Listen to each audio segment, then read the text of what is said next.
বলতে ওই অন পেজের স্ট্র্যাটেজিতেই চলে আসে। যদি মিউট না করেন বের করে দেব ক্লাস থেকে। ইমপ্রুভ ইন্টারনাল এক্সটার্নাল লিঙ্ক আপনাদের আগের যে ক্লাস ছিল এইটা অনুযায়ী থাকবে। মানে আপনি যে পেজের জন্য ব্যাকলিংকস করতে চাচ্ছেন এটা যেন অরফান পেজ না হয়, ঠিক আছে? যথাযথভাবে যেন ইন্টারনাল এবং এক্সটার্নাল লিঙ্ক থাকে, এইটা আপনি মেক শিওর করবেন। বুঝাইতে পারছি হাসিব ভাই? না বুঝলে আবার বলেন, আবার বলছি। Check the internal external link, যে টার্গেটেড পেজের জন্য লিঙ্ক করবেন বা যে টার্গেটেড ওয়েবসাইটের জন্য করবেন, এটার ইন্টারনাল এবং এক্সটার্নাল লিঙ্কটাকে ইমপ্রুভ করবেন। তো চল, লিঙ্ক বিল্ডিং সর্বপ্রথম যে জিনিসটা আসে সেটা হলো, লিঙ্ক বিল্ডিং জিনিসটা আবার বলি, ধরেন আপনার ওয়েবসাইটের অথরিটি, আপনার ওয়েবসাইটের পাওয়ার বাড়ানোর জন্য অন্য যে কোনো ওয়েবসাইটে গিয়ে আপনি আপনার ক্লায়েন্টের অথবা আপনার ওয়েবসাইটের ইউআরএল দিবেন প্রপার ইনফরমেশন সহ।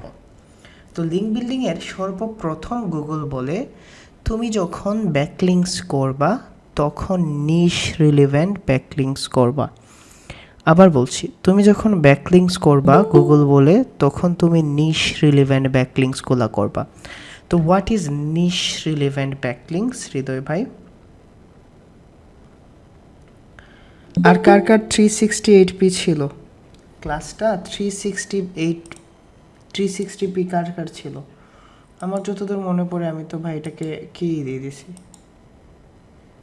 আই এম নট শিওর ভাই। তারপর আমি যদি কোয়ালিটিটা বাড়াই দিতে চাই মানে বাড়াই দিব না, ঠিক আছে?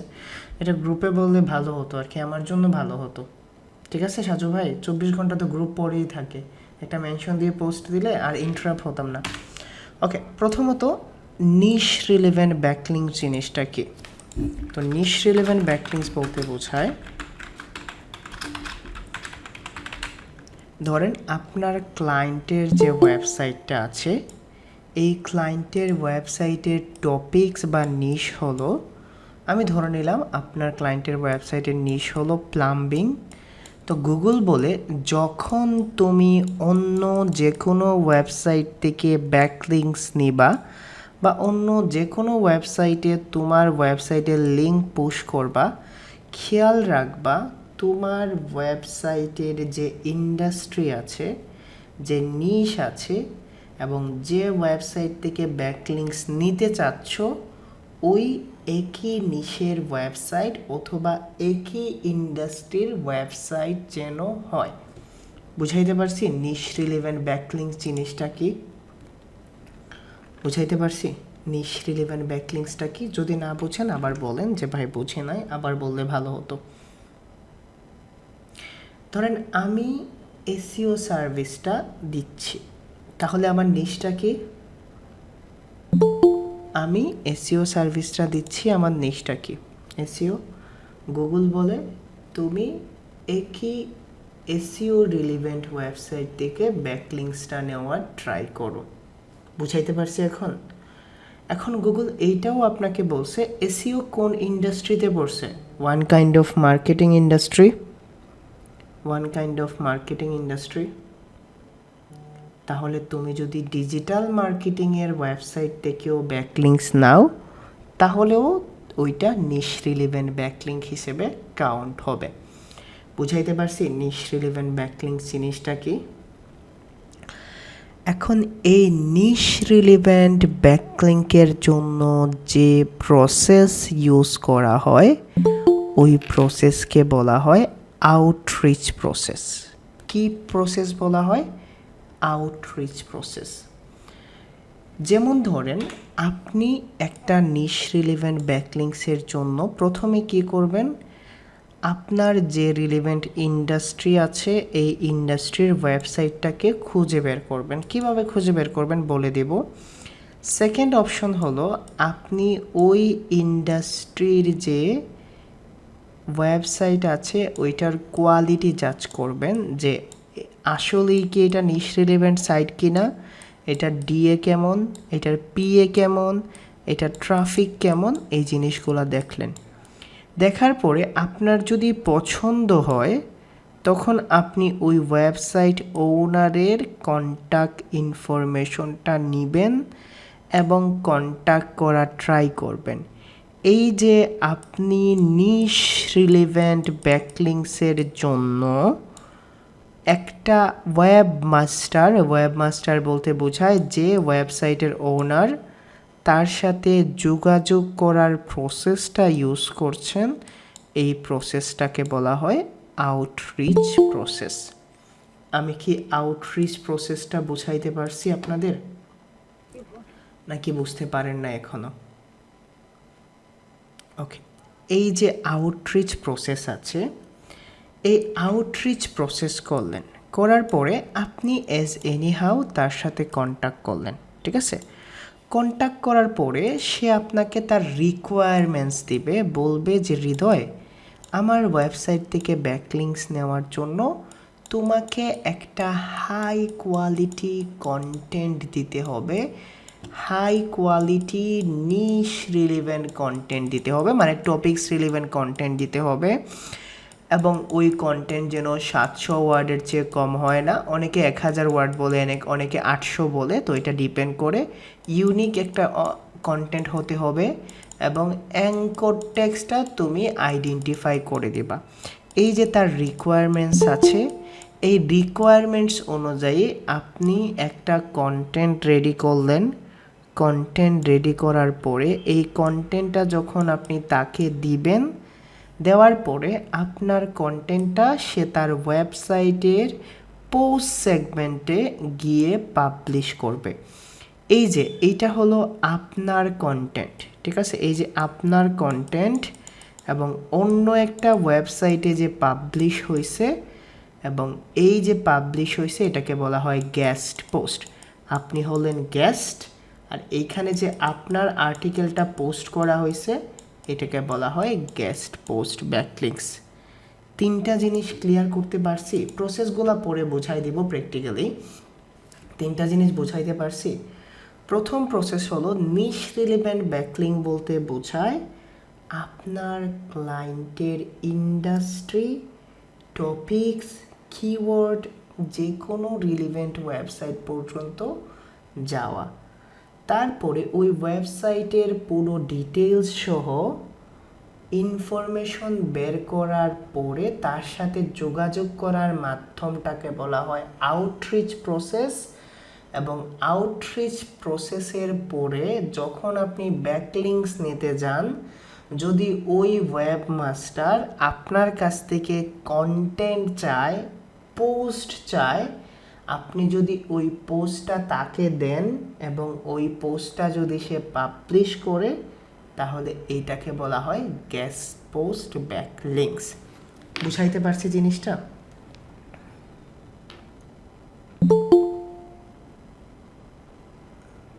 ওকে, এখন আপনি কন্ট্যাক্ট করার পরে, ধরেন একটা ওয়েবসাইটে গেছেন, যাওয়ার পরে কন্ট্যাক্ট করার আগে আপনি দেখলেন আপনার নিশ রিলেভেন্ট কন্টেন্ট অলরেডি তার ওয়েবসাইটের পোস্টে আছে। আপনি দেখলেন অলরেডি তার ওয়েবসাইটের পোস্টে আপনার নিশ রিলেভেন্ট কন্টেন্ট আছে। এখন যদি আপনি চান তাহলে আপনি এই কন্টেন্ট থেকেও একটা ব্যাকলিংকস নিতে পারেন। তার জন্য আপনি তার সাথে, যার ওয়েবসাইট, তার সাথে কন্ট্যাক্ট করলেন, তাকে বললেন যে তোমার এই পোস্টের লিঙ্ক দিলেন তাকে, দেওয়ার পরে এই পোস্টের এই অ্যাঙ্কর টেক্সটে আমার একটা ব্যাকলিংকস দরকার, এবং সে যদি রাজি হয়ে ওই এক্সিস্টিং পোস্টে আপনার পছন্দের অ্যাঙ্কর থেকে ব্যাকলিংকস দেয়, তাহলে এইটাকে বলা হয় লিঙ্ক ইনসার্ট ব্যাকলিংকস। মানে আপনি এক্সিস্টিং একটা কন্টেন্টে আপনার ইচ্ছা মতো জায়গায় লিঙ্ক পুশ করছেন। বুঝাইতে পারছি what is link insert backlinks? কঠিন মনে হচ্ছে প্রসেসগুলা কঠিন মনে হচ্ছে? ওকে, তাহলে লিঙ্ক ইনসার্ট ব্যাকলিংকস পর্যন্ত আমরা আজকে দেখব কিভাবে করতে হয়, কি প্রসেস আছে।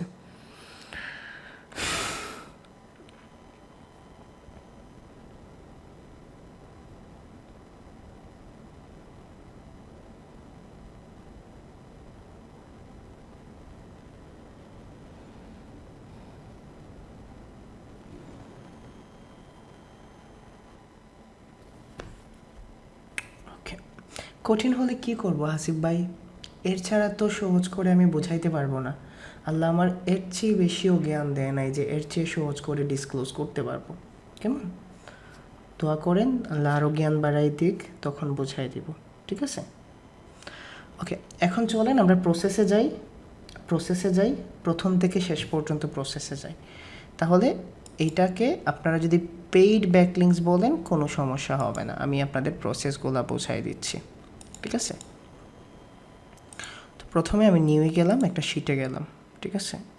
এই পেইড ব্যাকলিংসগুলো আমি করি না ভাই, র্যাঙ্ক করার জন্য এগুলো দরকার হয় না, শিখে রাখেন। ঠিক আছে?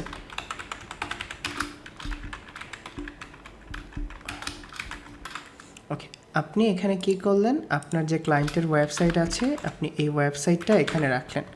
ধরেন আমার ক্লায়েন্টের ওয়েবসাইট হলো idealelectronics.com, আমি এইটা রাখলাম। রাখার পরে আপনি নিশটাকে লিখে রাখলেন। ঠিক আছে? নিশটাকে আমি ধরলাম ইলেকট্রনিক্স। ঠিক আছে? ইলেকট্রনিক্স। আপনি ইন্ডাস্ট্রিকে ধরতে পারেন সার্ভিস, ধরতে পারেন না? এটা বোঝার জন্য কোনো টুলস নাই, কিন্তু আপনাকে কিন্তু মনে মনে মানে কী করতে হবে, টুলস নাই। ঠিক আছে? আমরা ইন্ডাস্ট্রিকে সার্ভিস ধরতে পারি না, যারা সার্ভিস দিচ্ছে এই সার্ভিস ইন্ডাস্ট্রিতে কিন্তু লয়ারও পড়বে, প্লাম্বার পড়বে, তারপরে হলো ইলেকট্রিশিয়ানস পড়বেন, যারা এসইও এক্সপার্টও কিন্তু এটাতে পড়বে, ওয়েব ডেভেলপার যারা আছে। ওকে, এখন আপনি নিশ দেখলেন, সার্ভিস দেখলেন। এখন যদি ক্লায়েন্টের রিকোয়ারমেন্টস থাকে, ক্লায়েন্টের রিকোয়ারমেন্টস কে কে বুঝতে পারছেন? ধরেন তুমি ডিএ 30 কমে নিবা না, যদি ক্লায়েন্ট বলে ডিআর 20 কমে নিবা না, ট্রাফিক 1K কমে নিবা না, এরকম থাকে না? এরকম থাকে না রিকোয়ারমেন্টস? আপনি রিকোয়ারমেন্টসগুলো লিখে রাখলেন অ্যান্ড আপনি এই জায়গার মধ্যে আউটরিচ শিট সাজাবেন। আউটরিচ শিটে প্রথম কথা আমাকে নিশ রিলেভেন্ট ওয়েবসাইট খুঁজতে হবে, ঠিক না? নিশ রিলেভেন্ট ওয়েবসাইট কীভাবে খুঁজবেন? আমি কিছু কিওয়ার্ড দিয়ে দিব আপনাদের। ঠিক আছে? আপনারা এখানে লিখবেন, ধরেন আমি এখানে লিখতেছি ইলেকট্রিশিয়ানস লিখলাম, বানান ভুল করবো আমি। ওকে, ইলেকট্রিশিয়ানস, Ctrl+C দিয়ে কপি করলাম, পেস্ট করলাম। তারপর আমি এইখানে কমা দিয়ে লিখছি গেস্ট পোস্ট। ঠিক আছে? এই যে গেস্ট পোস্ট, আরও অনেকগুলো কিওয়ার্ড আছে আমি বলে দেব। ঠিক আছে? আপনি গেস্ট পোস্ট লিখলেন, এই যে দেখেন গেস্ট পোস্ট, তারা ইলেকট্রিশিয়ান ইনফো, তারা গেস্ট পোস্ট দিচ্ছে। আপনি এই ওয়েবসাইটটাকে ওপেন করেন, গেস্ট পোস্ট অনলাইন ইলেকট্রিক্যাল, তারাও গেস্ট পোস্ট অ্যাপ্রুভ করছে। তারাও কিন্তু গেস্ট পোস্ট অ্যাপ্রুভ করছে, রাইট ফর আস দেওয়া আছে। ঠিক আছে? তারাও সেম ইন্ডাস্ট্রি, আপনি দেখেন। ঠিক আছে? এইগুলা ওয়েবসাইটগুলো বের করেন, বের করার পরে এখানে দেখেন প্রথম কথা হলো এই ওয়েবসাইটটা আপনার সাথে যায় কি না। ঠিক আছে?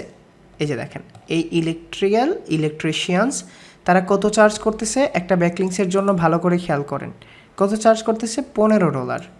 ডু ফলোর জন্য $30, নো ফলোর জন্য $15। এখন আপনি যে পোস্ট করবেন, এই যে দেখেন রিলেভেন্ট করতে হবে, 1000 ওয়ার্ড বলে দিছি না, টাইটেল থাকতে হবে, সাবটাইটেল থাকতে হবে, তারপরে তারা প্লেগারিজম ফ্রি করবেন। এই জিনিসগুলো আমি বলছি না আপনাদের বলছি না? এখন দেখেন তারপরে হলো benefit of submitting article publish পাবা, 1 থেকে 2 লাখ ট্রাফিক আছে তাদের, ডু ফলো ব্যাকলিংস পাইবা। এখন দেখেন কি টপিকস অ্যাড করে, ইলেকট্রিক্যাল মেশিন সিস্টেম, এগুলো অ্যাড করে না আমার ক্লায়েন্টের ওয়েবসাইটের সাথে যায়? ক্লায়েন্টের ওয়েবসাইটের সাথে যায়? তাহলে আমি এইটার এখন প্রথমে ওয়েবসাইট পাইছি, ওয়েবসাইটের লিঙ্কটা আমি এখানে এনে রাখতেছি। এখন ওয়েবসাইটের কোয়ালিটি জাজ না করে আমি লিঙ্ক নিয়ে নেব? ওয়েবসাইটের কোয়ালিটি জাজ না করে আমাকে দেখতে হবে না যে তার ডিএ কেমন, তার পিএ কেমন, ডিআর কেমন? তাহলে প্রথমে আমি এইটা নিলাম, নেওয়ার পরে তার ওয়েবসাইটের ডিএ দেখলাম। তার আগে আমি নিশটা লিখে রাখছি, নিশ হলো ইলেকট্রিশিয়ানস, আমি এখানে দিয়ে দিচ্ছি হলো ইন্ডাস্ট্রি সার্ভিস। ঠিক আছে? আমি এখানে দিয়ে দিচ্ছি তার ডিএ কত, তার ডিআর দেখবো। আমি ডিএ দেখতে হবে ব্যাকলিংস নেওয়ার জন্য, ডিআরটাও দেখতে পারেন। এগুলো এত ইম্পর্টেন্ট না, বাট ক্লায়েন্ট বলে দেখার জন্য। আমি ট্রাফিকটাও দেখে নেব। ঠিক আছে? ট্রাফিক দেখব। তারপরে আমার এখান থেকে আর কিছু দেখার নাই, আমি তার কন্ট্যাক্ট ইনফো নিব এবং তার যে আস্কিং প্রাইস আছে। ঠিক আছে? তো এইটা মনে করেন না যে গেস্ট পোস্ট ফ্রিতে পাওয়া যায়, এই ব্যাকলিংস জীবনে কেউ ফ্রি দেবে না। ঠিক আছে, পে করে নিতে হবে। তাহলে কিভাবে পে করব, আমার প্রফিট কি, এগুলো পরে বোঝাচ্ছি, কেমন? আগে প্রসেসটা দেখে নেন। তো আমি এখানে ডিএ চেক করার জন্য আমি জাস্ট ডিএপিএ চেকারে যাচ্ছি, ডিএপিএ চেকার। এই ডিএপিএ চেকারে যাওয়ার পরে আমি এখানে যাচ্ছি, যাওয়ার পরে আমি তার ওয়েবসাইটের ইউআরএলটা দিলাম, চেক দিচ্ছি। চেক দেওয়ার পরে, আরে ভাই আমি রোবট না, চেক, দেন আমি চেকে ক্লিক করছি। দেখেন ডিএ হলো 19, পিএ হলো 32, পাম্প স্কোর ভালো, ওয়েবসাইটের এজ হলো 7 বছর। তাহলে আমার ডিএ যতটা আছে আমি ডিএ 19 লিখলাম, তারপরে ডিআরটা আমি ডিআর চেক করব এইচরেফস ব্যাকলিঙ্ক চেকার দিয়ে, ঠিক আছে, hrefs.com, then backlinks checker. Backlink চেকারে গিয়ে আপনারা ডিআরটা দেখতে পারবেন। জাস্ট এই ওয়েবসাইটের ইউআরএলটা পেস্ট করেন, check backlinks, I am not robot, এটার ডিআর হলো 9, কেমন? তো আমি ডিআর এখানে 9 দিয়ে দিচ্ছি। আপনি যদি ট্রাফিক দেখতে চান, আপনি ট্রাফিক মোটামুটি স্যামরাশের ট্রাফিক দেখতে পারবেন। এই ওয়েবসাইটে যাবেন, যাওয়ার পর আপনার এসইও কয়েকটাকে ওপেন করে দিবেন, তার হোম পেজে যেতে হবে, মাস্ট বি, ঠিক আছে, মাস্ট বি হোম পেজে যেতে হবে। এবং হোম পেজে যাওয়ার সময় আপনি দেখেন এখানে জাস্ট আপনি এখানে ক্লিক করবেন, র্যাঙ্ক সোর্স, আপনি এই জায়গায় ক্লিক করবেন। ক্লিক করার পরে আপনি পেজ ইনফোতে যাবেন, এই যে দেখেন এখানে ট্রাফিক দেওয়া আছে। কত ট্রাফিক তার? 162, ঠিক আছে, তার ট্রাফিক হলো 162। এখন তার সাথে কন্ট্যাক্ট করার যে ইনফো আছে, আপনি কন্ট্যাক্ট ইনফোটাকে এখানে বের করে রাখলেন। দেখি আমাদের কোনো কন্ট্যাক্ট করার ওয়ে আছে কিনা তার সাথে। আমি দেখি কন্ট্যাক্ট আস, ওকে, কন্ট্যাক্ট আসে ক্লিক করলাম। ক্লিক করার পরে দেখি তার কোনো পেজে টেজের লিঙ্ক, ইমেল টিমেল দেওয়া আছে কিনা। ওকে, এখানে তার ফর্ম সাবমিশনের লিঙ্ক দেওয়া আছে। আমরা এইটা ফর্ম সাবমিট করব না, আমরা তার ফেসবুকে যোগাযোগ করব তার সাথে, ঠিক আছে। তার ফেসবুকের লিঙ্ক নাই এখানে, তার টুইটারের লিঙ্ক দেখি আছে কিনা, না তার টুইটারের লিঙ্কও নাই। তার হোয়াটসঅ্যাপ আছে কিনা, না তার এরকম কোনো ইনফোই পাওয়া যাচ্ছে না, ঠিক আছে। তো যেহেতু ইনফো পাওয়া যাচ্ছে না, আমি গেস্ট পোস্টের কিসে যাচ্ছি, পেজে যাচ্ছি, কেমন? জাস্ট গেস্ট পোস্টের পেজে গিয়ে দেখি তার ইনফরমেশন আমাকে খুঁজতে হবে, ঠিক আছে। এই যে দেখেন, if you are interested in posting relevant article submit there, ঠিক আছে। তো আমার এখানে সাবমিট করতে বলতেছে, আমি এইখানেই সাবমিট করব। এবং এই যে জিনিসটা আছে, আমি এই জিনিসটাকে Ctrl+C দিয়ে কপি করব, ঠিক আছে। কপি করার পরে আমি এখানে কন্ট্যাক্ট ইনফোটাকে রেখে নিলাম, ঠিক আছে। এই যে এই প্রসেসটা আছে না, এই প্রসেসকে কি বলা হয়? এই যে প্রসেসটা আছে, প্রসেসটাকে কি বলা হয়? এই যে প্রসেসটা করলাম প্রথম থেকে শেষ পর্যন্ত, আউটরিচ প্রসেস। তাহলে আমরা আরও একটা ওয়েবসাইট দেখি, ঠিক আছে। এই ওয়েবসাইটে আমরা লিঙ্ক করতে পারবো, মানে এই ওয়েবসাইটটা নিশ রিলেভেন্ট লিঙ্ক হবে, এই ওয়েবসাইটটা নিশ রিলেভেন্ট লিঙ্ক হবে। টেনশন নিয়েন না, আপনাদের আমি যথেষ্ট পরিমাণ রিসোর্স দিয়ে দেব, বোঝার চেষ্টা করেন, আমি আছি না, এত টেনশন নিচ্ছেন কেন? প্রসেস শিখে রাখেন। এই যে আউটরিচ করতেছেন, এইটার জন্য ক্লায়েন্ট আপনাকে পে করবে। যদি এতটুকু করে রাখেন, ক্লায়েন্ট আপনাকে একটা ওয়েবসাইটের জন্য $1 পে করবে, ঠিক আছে। অনেক ইন্ডাস্ট্রি আছে, অনেক এজেন্সি আছে, ইয়েস, ভালো করে বোঝার চেষ্টা করেন, মুখ গুমরা করে বসে থাকেন না। এই জিনিসগুলো শিখতে হবে না?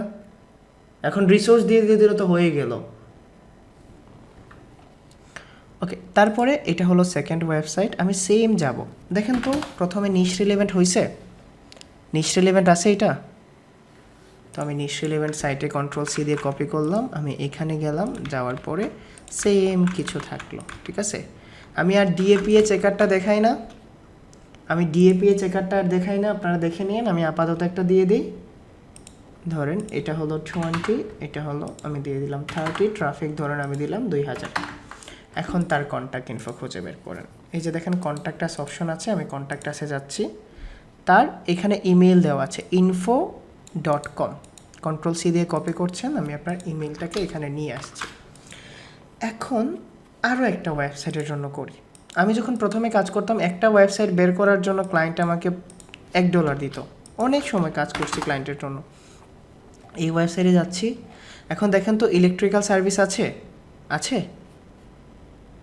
ওকে। Ctrl+C দিয়ে কপি করছি, কপি করার পরে আমি এখানে এটাকে পেস্ট করে দিচ্ছি, নিশ ইলেকট্রিশিয়ান সার্ভিস ডিএপিএ সব কিছু এখানে দিয়ে দিছি, ঠিক আছে। ট্রাফিক 3000। এখন আপনি এই ক্লায়েন্টের জন্য এই যে দেখেন তার ইমেলটা এখানে দেওয়া আছে, ঠিক আছে, আপনার ইমেলটা এখানে দেওয়া আছে। যদি আপনি এই ইমেলটা আরও ইজিলি খুঁজে পেতে চান তাহলে আপনি দেখেন এখানে সেন্ট আছে ইমেল দেওয়া আছে। আপনি তারপরও জানেন কিভাবে ইমেল বের করতে হয়। আপনি ফেসবুক পেজ হোক, টুইটার হোক, লিঙ্কডইন হোক, কন্ট্যাক্ট ইনফো মানে তো বুঝেন নাকি আপনাদের বোঝাইতে হবে। এখন আপনি এইটার ধরে নিলেন abc@gmail.com। এখন প্রসেসটা বলে দিই। আপনাকে যদি ক্লায়েন্ট ইমেল সেন্ড করতে বলে, ঠিক আছে, তাহলে আপনি তাকে ইমেল সেন্ড করবেন। আমি টেমপ্লেটটা দিয়ে দিব। টেমপ্লেট হবে যে এই যে তোমার মানে বাংলায় বলে দিচ্ছি, হ্যালো ডিয়ার, আমি তোমার ওয়েবসাইটে গেছিলাম, তোমার ওয়েবসাইট আমার পছন্দ হয়েছে, আমি তোমার ওয়েবসাইটে একটা গেস্ট পোস্ট চাই, তোমার কী ধরনের ডিমান্ড আছে আমাকে বলো, আমি তোমাকে আর্টিকেল দিব, আমার আর্টিকেল কোয়ালিটি হবে এইরকম, আপনি এইরকমভাবে তাকে একটা মেইল করলেন, রেগার্স দিয়ে দিলেন। সে আপনাকে ইমেইলে রাজি করলো, যে মানে ইমেইলে রিপ্লাই করলো, তারা যেহেতু গেস্ট পোস্টই দেয়, হৃদয় আমার ভালো লাগছে তোমার ইন্টারেস্টের জন্য, তুমি আমার জন্য $20 দিবা, ঠিক আছে, এইরকম বলবে না, $20 দিতে হবে একটা ডু ফলো গেস্ট পোস্টের জন্য। তাহলে তার আস্কিং প্রাইস কত বলেন? আস্কিং প্রাইস কত? আস্কিং প্রাইস কত? ধরেন এইখানে কত ছিল? $15। এখানে কত? ধরলাম $30। এখানে কত? ধরলাম $20। এটা হলো তার আস্কিং প্রাইস। আপনি দিয়ে দিবেন আস্কিং প্রাইস, নেগোসিয়েট করবেন না। আপনি নর্মাল ইংলিশে বলবেন যে না আমি পারবো না, আমি তোমারে $5 দিব। সে বলবে 5 না 10 দিবা, ঠিক না? 5 না 10 দিবা, না 10 না 7 দিব, 8 দিব। নেগোসিয়েশন করতে পারবেন না? নেগোসিয়েশন করতে পারবেন না? তো নেগোসিয়েশন করার পর একটা ফাইনাল প্রাইস হবে না? ফাইনাল প্রাইস হবে না? ধরেন এটা হলো $60, এটা হলো $20, এটা হলো ধরেন $8 বা $9। এই শিটটা কি ক্লায়েন্টকে দিবেন? ক্লায়েন্ট যদি আউটরিচ পর্যন্ত বলে, যদি বলে ফুল ডিটেলস দিতে হবে, তাহলে দিয়ে দিবেন, সব কিছুই দিয়ে দিবেন। এখন আপনাকে কিন্তু আউটরিচের জন্য পে করছে সে, ঠিক না? আউটরিচের জন্য পে করছে না? এখন সে এই পোস্ট থেকে ব্যাকলিংস নিবে কি নিবে না, এটা তার ব্যাপার না, পুরোপুরি তার ব্যাপার না। এখন আপনার কাছে যদি সে গেস্ট পোস্ট ব্যাকলিংসের সার্ভিসের জন্য আসে, যে হৃদয় তুমি আমাকে গেস্ট পোস্ট ব্যাকলিংস দিবা, তোমার ওয়েবসাইট কোন ওয়েবসাইটগুলো থেকে দিতে পারবা, এইগুলার সব ইনফরমেশন আমার কাছে আছে না? সব ইনফরমেশনগুলো আছে না? আমি ক্লায়েন্টকে বললাম আমি তোমাকে এই 3টা ওয়েবসাইট থেকে গেস্ট পোস্ট দিতে পারবো, তুমি আর্টিকেল দিবা আমাকে, আর্টিকেল দিবা, আমি তোমার কাছ থেকে $35 চার্জ করব। ভালো করে খেয়াল করেন, আর্টিকেল দিবা, $35 চার্জ করব। ক্লায়েন্ট বলবে না না $35 বেশি, আমি তোমারে $10 দিব। না, একদম $25। নেগোসিয়েশন করা লাগে গেস্ট পোস্টে, প্রোডাক্টের মতো। তো আপনার যদি এটা $25 সেট আপ হয়, তাহলে আপনার প্রফিট কত ডলার থাকতেছে? $25 সেট আপ হলে প্রফিট কত ডলার থাকতেছে? $10। This is guest posting service. বুঝাইতে পারছি? মাহবুব ভাই, যে জিনিসটা বুঝাচ্ছি এই জিনিসটা বুঝেন, যে জিনিসটা বুঝাচ্ছি অনেক ফ্লোতে বুঝাচ্ছি, অনেক ঠান্ডা মাথায় বুঝাচ্ছি, দয়া করেন আমার উপর বুঝেন। এই জিনিসগুলো আমি আসবো, ডিএ কত হলে ভালো, ট্রাফিক কত হলে ভালো, অ্যাট লাস্ট আমার উপর দয়া করে ফ্লো অনুযায়ী থাকতে দেন। বুঝতে পারছেন গেস্ট পোস্টিং সার্ভিসটা? গেস্ট পোস্টিং সার্ভিসটা বুঝতে পারছেন? এইরকম মন মানসিকতায় কেউ ক্লাস নেয় না, তারপর আমি কুল হয়ে আপনাদের ক্লাস নিচ্ছি। কারণ কই যাবেন আপনারা যদি আমি ইগনোর করে যাই বা আদা মাদা বোঝাই যাই? কেউ দাম দিলে দামটা নিতে শিখেন। ওকে, এতটুকু বুঝতে পারছেন? এতটুকু বুঝতে পারছেন? এখন আপনি কিভাবে গেস্ট পোস্টটা ক্লায়েন্টকে ডেলিভার করবেন? আপনাকে যদি ক্লায়েন্ট কন্টেন্টটা দিয়ে দেয়, ধরেন এই কন্টেন্টটা দিছে, আপনি এই কন্টেন্টটা ওই ওয়েবমাস্টারকে মেইলে দিবেন না?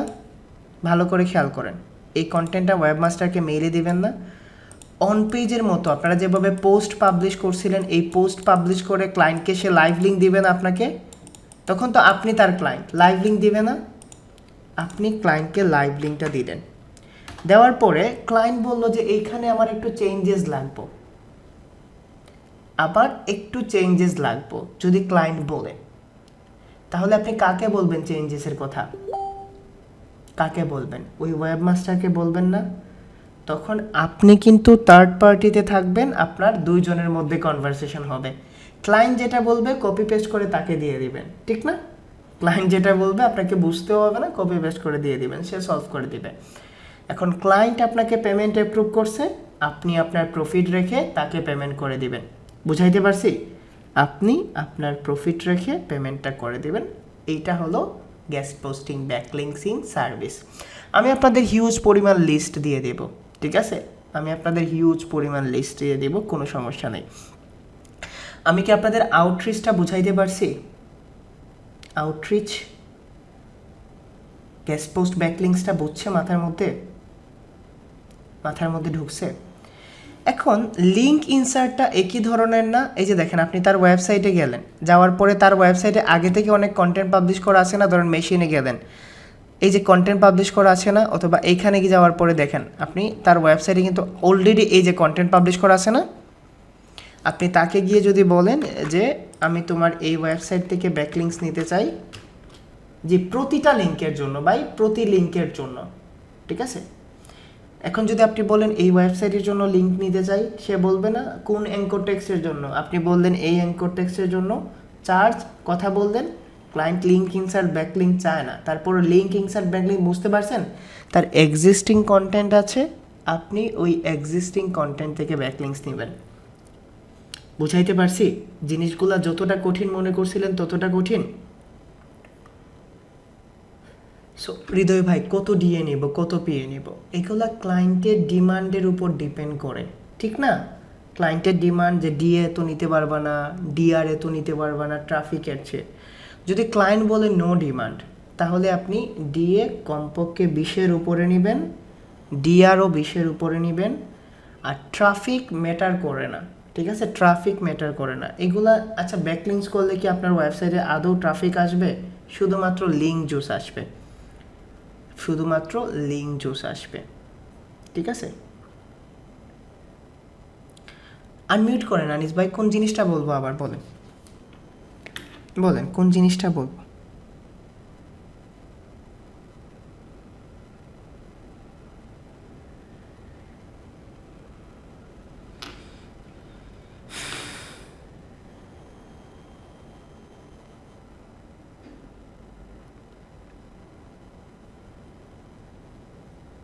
কোন জিনিসটা বলবো আনিস ভাই? কোন জিনিসটা বুঝেন না আমাকে বলেন।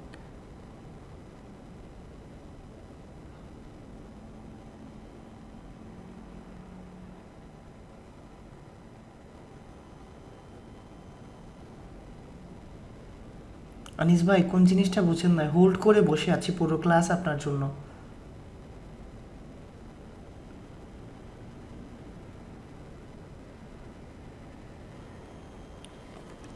প্রথম থেকে শেষ পর্যন্ত বলছি, ঠিক আছে? প্রথম থেকে শেষ পর্যন্ত আবার বলতেছি, ভালো করে বুঝেন। প্রথম থেকে শেষ পর্যন্ত একদম ছোট বাচ্চাদের যেভাবে বোঝায় এভাবে বলছি। গেস্ট পোস্টিং ব্যাকলিংকস অথবা এই যে প্রসেস আছে আজকের পুরো ক্লাসকে বলা হয় paid backlinking method. Paid backlinking method. তো প্রথম হয়, গুগল বলে যে যখন তুমি ওয়েবসাইট থেকে ব্যাকলিংকস করবা বা ব্যাকলিংকস নিবা, তখন তুমি নিশ রিলেভেন্ট ব্যাকলিংকস নিবা।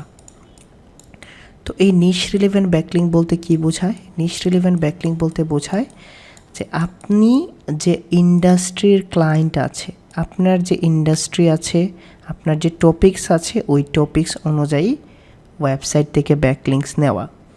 তো আপনি আপনার নিশটার সাথে, কিওয়ার্ডের সাথে guest post, guest blogging, author, আমি অনেকগুলো কিওয়ার্ড দিয়ে দেবো, এগুলো নিয়ে সার্চ করবেন। সার্চ করার পরে আপনি যে ওয়েবসাইটের লিস্ট পাবেন, 10টা 20টা 30টা, আপনি যতগুলো পারেন বের করেন। যাওয়ার পরে ওই ওয়েবসাইটে যাবেন, যাওয়ার পরে ওই ওয়েবসাইটটাকে অ্যানালাইজ করবেন প্রথমে ম্যানুয়ালি, আপনার সাবজেক্টের সাথে যায় কি না, ওয়েবসাইটের কোয়ালিটি ভালো কি না, মানে ডিজাইন ভালো কি না। তারপরে ওই ওয়েবসাইটে ডিএ দেখবেন। ডিএ যদি ক্লায়েন্ট যেটা বলবে এইটা, যদি ক্লায়েন্ট না বলে তাহলে মিনিমাম 20 নেবেন।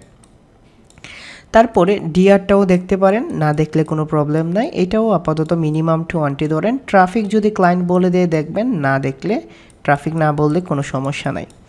তারপরে এই যে জিনিসটা আছে তার কন্ট্যাক্ট ইনফো খুঁজে বের করবেন, হোক সেটা ইমেইল, হোক সেটা ফেসবুক, হোক সেটা যে কেউ হোক। আমি আপনাদের ইমেইল টেমপ্লেট দিব, আপনি ওই টেমপ্লেটটা ক্লায়েন্টকে সেন্ড করবেন তাকে। সেন্ড করার পরে তার যদি রিপ্লে আসে, রিপ্লে না আসলে তো আর কোনো কিছু করার নেই, আপনি জোরে রিপ্লে আনবেন কীভাবে। রিপ্লে আসার পরে সে আপনাকে বলবে তার কত প্রাইস ডিমান্ড, তার কি কি লাগবে। এই যে এতটুকু পর্যন্ত যে আছে এই জিনিসটাকে বলা হয় আউটরিচ প্রসেস, ঠিক আছে। আপনি নিশ রিলেভেন্ট ব্যাকলিংসের জন্য আউটরিচ করছেন। এই আউটরিচ হওয়ার পরে আপনার তার সাথে কমিউনিকেশন হবে, সে আপনার কাছ থেকে লিঙ্ক করার জন্য একটা পোস্ট চাবে, আর্টিকেল চাবে, কন্টেন্ট চাবে। ওই কন্টেন্টের রিকোয়ারমেন্ট বলে দিবে কত ওয়ার্ডের হবে, ওইটা ইউনিক হবে কি না, ওইটাতে ইমেজ থাকবে কি না, এই যে সব ধরনের। তো আপনি হয় পোস্টটা নিজে লিখবেন, না হলে ক্লায়েন্টকে লিখবেন, বলবেন লেখার জন্য। ক্লায়েন্ট যদি না লিখে দেয় আপনি ওই পোস্টের জন্য $5 মতো চার্জ করতে পারবেন ক্লায়েন্টের কাছ থেকে এক্সট্রা। ওইটা দিয়ে যে কোনো কন্টেন্ট রাইটারে দিয়ে লিখাই নেবেন নিশ রিলেভেন্ট, মানে আপনার ক্লায়েন্টের টপিকস অনুযায়ী ব্লগের যে কন্টেন্টগুলো আছে এগুলো লেখানোর পরে আপনি তার ওয়েবসাইটে প্রাইস নিয়ে কথা বললেন, ধরেন $20, $50 যাই হোক, আপনি এইটা থেকে ক্লায়েন্টের কাছ থেকে বেশি চার্জ করবেন।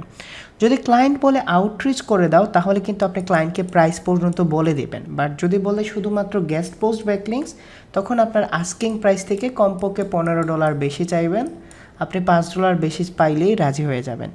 তো আপনি এই যে পোস্টটা রেডি করলেন, রেডি করার পরে আপনি তাকে বললেন যে এইটা হলো তোমার পোস্ট, তুমি এটা পাবলিশ করে দাও। তো পাবলিশ করার আগে আপনার কন্টেন্টটা ক্লায়েন্টকে দেখাই নেবেন, ক্লায়েন্ট কন্টেন্ট পছন্দ করে কিনা। পছন্দ করার পরে কন্টেন্টটা সে পোস্টে পাবলিশ করে আপনাকে লাইভ লিঙ্ক দিয়ে দিবে।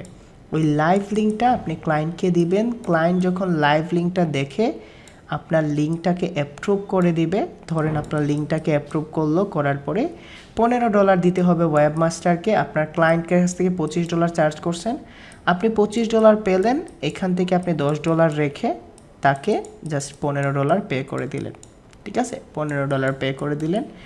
এইটাই হলো পুরো গেস্ট পোস্টিং স্যাম্পল।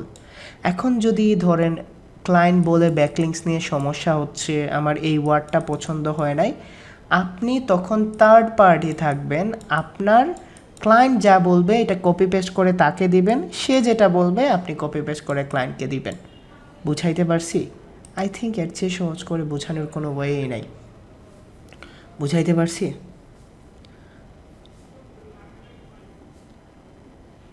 ওকে, ভয় পায়েন না, ঠিক আছে, ভয় পায়েন না। আমি আপনাদের আউটরিচ টাউটরিচ করতে হবে না, শিখে রাখেন। আমি আপনাদের লিস্ট দিয়ে দেব কোনগুলাতে অ্যাপ্রুভ হবে, কত প্রাইস, কার কাছ থেকে নেবেন, সব কিছু বলে দেব, ঠিক আছে। এবং এইটা তো হলো সার্ভিস। যখন আপনারা কি করবেন, র্যাঙ্কিং করবেন, তখন এটা বলে দেব না।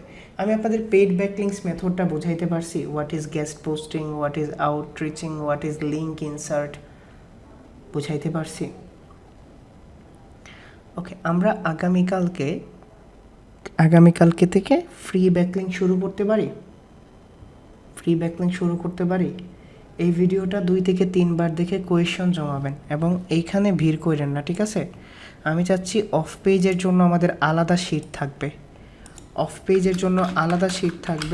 এবং আরও একটা কথা বলে নেই, ঠিক আছে, অফ পেজের জন্য যা কোয়েশ্চন করার শিটে করে নিয়েন, ক্লাসে ইন্টারাপ্ট করেন না, আপনাদের নিজেদের ক্ষতি করবেন, ঠিক আছে। এবং যদি মনে করেন যে হৃদয় ভাই ডেডিকেশন লেভেল আমাদের জন্য কতটুকু, ঠিক আছে, এই ডেডিকেশন লেভেল, ভাই টাকা দিয়ে দিচ্ছেন না সবাই, ক্লাস আজকে না নিয়ে পরশু নিলে কোনো সমস্যা ছিল, অথবা টাকা তো পেয়ে গেছি। আমি এই সিচুয়েশনে কিন্তু ফুল টাইম ক্লাস নিচ্ছি, এই সিচুয়েশনে, কারণ আপনারা খুব ভালো করে জানেন আমার সাথে আমার আম্মার সম্পর্ক কেমন, ঠিক আছে। আমার দুনিয়ার সব কিছু চলে যাক, ওই দিন কে বলছিলেন না যে ভাই 16 ব্যাচে কী বলছিলেন, আমাদের তো বলেন নাই, একটু পার্ট বলতেছি। আমাকে বলছে যে হৃদয় ভাই আপনার বয়স হলো 25, আপনি 20 বছর বা সারা জীবনে এমন কি কাজ করছেন যার জন্য নিজেকে প্রাউড ফিল হয়। আমাকে বলছিল যে কি করছেন এমন, আরও অনেক কথা বলছি। আমি বলছি এই পুরো জীবনে আমি কোনোদিন আমার আম্মারে শার্প গলায়, নাজমুল ভাই ভালো লাগতেছে না কথা বলতেছি, মানে উঁচা গলায় কোনো কথা বলি নাই কোনো সময়। আমার আম্মা আব্বাকে আমি আমার পুরো জীবনে কী তো হইছে এইরকম কখনো বলি নাই। আমার অনেক স্কেল নিচে থাকছে, রাগ হলেও অভিমান হলেও আমি আমার আম্মারে কোনো দিন কষ্ট দেই নাই, এবং আব্বারে তো নাই, যার জন্য আমার এই আজকের এই পজিশন। তারপরে আমার কয়দিন আগে আম্মা অসুস্থ ছিলেন, আমি ইনস্ট্যান্ট বলছি আল্লাহ আমি নফল রোজা রাখবো, আমার মুখ থেকে কখনো আর রহমান সুরা বন্ধ হয় না, এটা আমার ছোটো ভাইও দেখছে। আচ্ছা যাই হোক, যে জিনিসটা আমি তখন এইটা বলছি, পৃথিবীতে সব চলে যাক, সব, আমার সম্পত্তি, আমার স্ট্যাটাস, মান সম্মান সব কিছু চলে যাক, ফিরে আসবে আবার এই যে মানুষটা, এই মানুষটা যেন আমার জীবন থেকে কখনো না হারায়। এবং আমি অলওয়েজ এমন কোনো দোয়াত আমি কই না, এই কথাটা বলি না যে রাব্বির হামহুমা কামা রাব্বায়ানি সাগীরা, কখনো এইটা মিস হয় না। এবং আমি একটা স্পেশাল রিকোয়ারমেন্টস যে আল্লাহ আমার কোনো দিন এই পরিস্থিতিতে ফালাইও না তুমি, যেন আমার আম্মা আব্বার খাটি আমার কাঁধে নিতে হয়, আমি এইটা সহ্য করতে পারবো না। স্পেশাল রিকোয়ারমেন্ট যদি নিতে হয় তাদের আগে আমারে নিয়ে নেন, কারণ এইটা আমি কখনো কি করতে পারবো না। আর আমি নিজের চোখে দেখছি ভাই আমার আম্মা আব্বা কী পরিমাণ কষ্ট করছে। একটা ছোট্ট ঘটনা বলি, ঠিক আছে? আমার এসএসসি এক্সাম আমার, তো প্রথম দিন এক্সামের, তো এক্সাম তো আমি কাজে যেতে পারবো না, আব্বা তো অসুস্থ, কীভাবে কাজ করবেন। এসএসসি এক্সাম আমার এখনও মনে আছে দিনটা, আম্মা অনেক উইশ করছেন যে আমি ভালো কিছু খেয়ে যাব এক্সামে।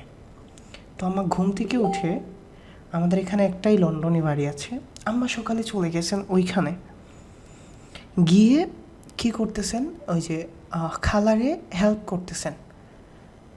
কন্ডিশন হলো যে একটু ভালো কিছু রান্না করলে আমার ছেলেটারে যেন দেন, আমার ছেলেটা খেয়ে যাবে। আম্মা সকালে নামাজ পড়ে ওইখানে চলে গেছেন, আমার আম্মা তাদের বাসন ধুয়ে দিয়েছেন, আমার আম্মা তাদের ঘরের কাজ কাম করে দিয়েছেন। আমি পড়ার পরে আম্মারে পাইতেছি না, তো আমি দেখতেছি আম্মা এই যে তরকারি নিয়ে ওইখান থেকে বের হচ্ছেন, মাছের তরকারি। আমার দেখার পরে মনে হয়েছে যে জীবনে আর যাই করি এই মানুষগুলোরই কখনো কষ্ট দেওয়া যাবে না। এবং এইটা ছিল প্রথম কি, তারপরে আমি আম্মারে বলছি আম্মা যদি আর জীবনে কোনো দিন তুমি কারো ঘরে গেছো কোনো কিছুর লাগি, যদি কোনো দিন গেছো তাহলে তুমি আমার মুখ কোনো দিন দেখবে না। আমার আম্মা আমি একটু ভালো খাইয়া এসএসসি পরীক্ষা দিতে যাব বলে সকালে উঠে কাজ করতে চলে গেছেন। আমার আম্মার ফ্যামিলি স্ট্যাটাস অনেক ভালো ছিল, আমার আম্মা তখনকার সিলেটি ফ্যামিলিতে ছিলেন। That was some hurting person. আমার এসএসসি এক্সাম, আব্বা ফ্যামিলি চলতেছে না, আমার আব্বা এই শরীর নিয়েও কাজে যাওয়ার জন্য কাজ খুঁজতে বের হয়ে গেছিলেন, যে আমার ছেলেটা যদি না কাজে যায়, আমার ছেলেটা যদি না কাজ করে, তাহলে আমার ছেলেটা আমাদের ঘরে সংসার চলবে না, এইরকম অবস্থা ছিল আমাদের। এবং আমি তখন সংসার কি বুঝি না, সংসার কি জিনিসটা, সংসার চালানোর জন্য একজন মানুষের কি করা দরকার তখনও বুঝি না। যখন আমাকে সংসার চালাইতে হইতো আমি জাস্ট তখন বুঝতাম যে আমার টাকা দরকার, সে আমাকে দিয়ে যা কাজ করাক, ঠিক আছে? মানুষের পুকুর সাফ করে দেওয়া, পুকুরে ফেনা থাকতো ওইগুলা সাফ করে দিছি, মাটি কাটছি, ঘর বেঁধে দিছি, গাছ লাগাই দিছি, গাছ পরিষ্কার করে দিছি, গাছ কাটছি, even not a single work যেগুলো আমি আমার জীবনে করছি না। শুধুমাত্র আমার ভাই বোন, আমার ফ্যামিলি যেন না খাইয়া মরে না, ওই পজিশন থেকে হৃদয় ভাই এইখানে, ঠিক আছে? হৃদয় ভাই এইখানে ওই পজিশন থেকে হৃদয় ভাই 10-15 বছর, 16 বছর, 17 বছর পর্যন্ত মানুষের বাড়িতে কামলাই দিছে। এবং I can proudly say that I am a কামলা, এবং আই ক্যান ফিল, সবার পেন ফিল করতে পারি। I am not an magician ভাই যে সবার লাক চেঞ্জ করে দেব। এবং আমি আমার তরফ থেকে 110% করি যেন আমার একটা স্টুডেন্ট, আমি যে স্ট্রাগল করছি, আমি যে জিনিসগুলো পাই নাই আমার এই যে, আমার কোনো স্টুডেন্ট যেন এইটা না পায়। এবং জানি না ট্রাস্ট করবেন কিনা, প্রতিটা মানুষ আমার এখানে ভাই বোনের মতো। আমার ভাইয়ের জন্য আমি যতটুকু করতাম ততটুকুই আমি এখানে করতাম। সো আমি সবসময় ট্রাই করি আপনারা ভালো কিছু করেন।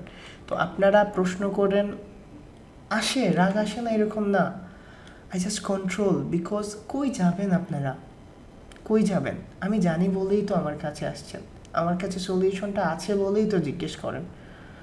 সো জীবনে যাই করেন, এখনও হয়তো বা আম্মা আমার এইটা দেন না, আব্বা আমার এইটা দেন না, আমার আইফোন লাগবে, আমার বাইক লাগবে, আমার ওই মানুষটাকে বিয়ে করতে হবে, এইটা লাগবে।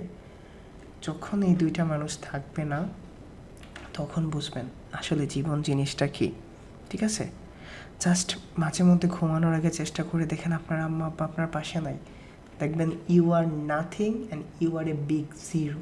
যদি কখনো ভাবেন আর কি যে ভাই আমার চোখ বন্ধ করে জাস্ট পাবেন এই দুইটা মানুষ নাই, একবার ভাবেন এই দুইটা মানুষের চেহারা কল্পনা না করা ট্রাই করেন ভাই, দেখবেন জীবনে এই টাকা পয়সা ঐশ্বর্য সম্মান প্রেম ভালোবাসা কিছুই না।